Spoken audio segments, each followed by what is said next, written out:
চট্টগ্রাম মহানগর মহিলা দলের উদ্যোগে অনুষ্ঠিত হলো সাবেক প্রধানমন্ত্রী ও বিএনপি চেয়ারপারসন মরহুমা বেগম খালেদা জিয়ার রুহের মাগফিরাত কামনায় খতমে কোরআন ও দোয়া মাহফিল।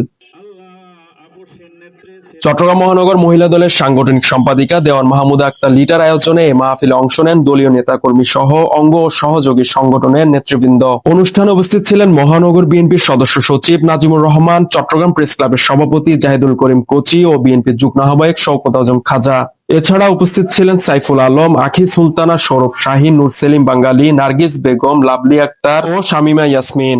দোয়া মাহফিলে প্রয়াত বেগম খালেদা জিয়ার রাজনৈতিক অবদান স্মরণ করে তার বিদেহী আত্মার শান্তি কামনা করা হয়। এই রাষ্ট্রকে আধুনিক রাষ্ট্র গড়ার স্বপ্ন দেখেছেন, সাথে দেখাশোনা হয়েছে, তার সাথে কাজ করেছি।